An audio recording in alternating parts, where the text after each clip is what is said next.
Thank you, Mr. Das. That's a very, again, sort of reinforcing a lot of things that I've also talked about in the book, and especially when you talked about tourism, I think definitely I agree about what is being said about tourism and other issues.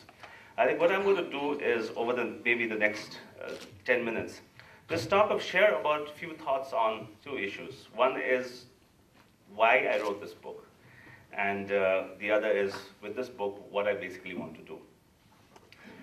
In terms of writing this book, why I wrote this book is to change, bring about two primary changes. One is to change the discussion paradigm about Nepal and Nepalis. And the other is to answer some of the questions that has plagued us. And when we talk about change, I mean, I've just come back from a recent book tour in the US.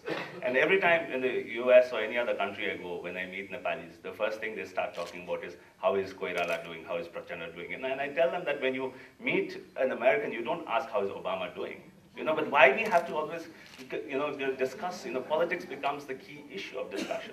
Why don't we discuss this other issue? So this is where I used to always be intrigued. And that's where I just said that, okay, let us, politics is there. I mean, and the politics has been there for over 240 years, a checkered history of Nepal. But then how do we start discussing, apart from politics, some of the economic issues?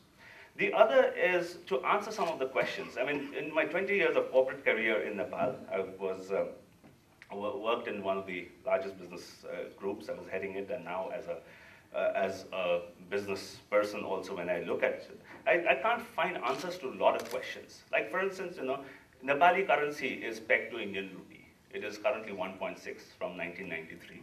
But why is it constant for 16 years? I've never been able to understand this.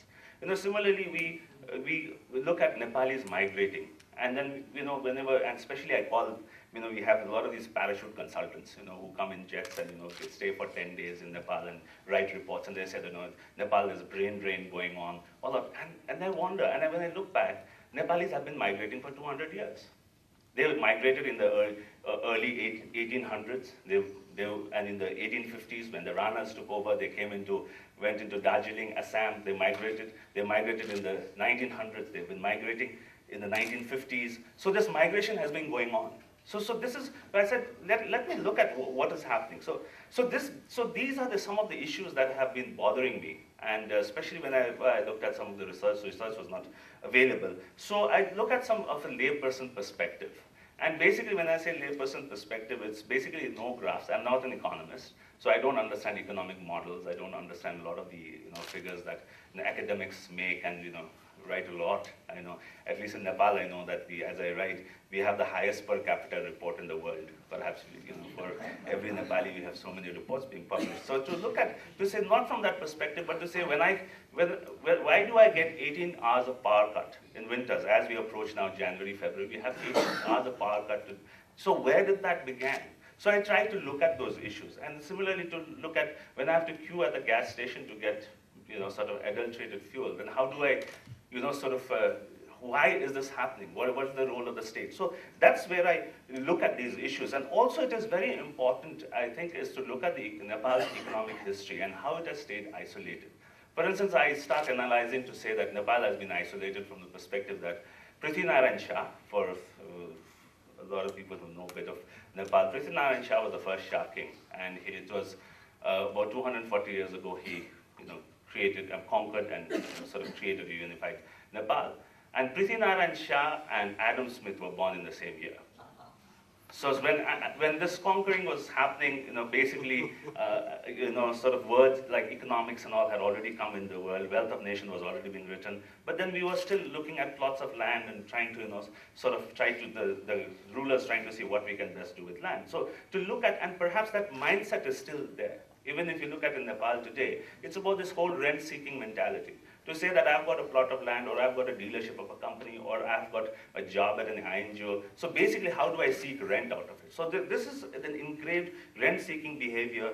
And these are some of these issues I try to look at in the book, which is divided into three parts: the past, and it's called the present continuous. But then I also want this book to really explore the potentials of Nepal. And this, well, basically, as I said in the beginning, is that I want focus to change from politics to economics, to say that what is it Nepal's economic history and what is potential.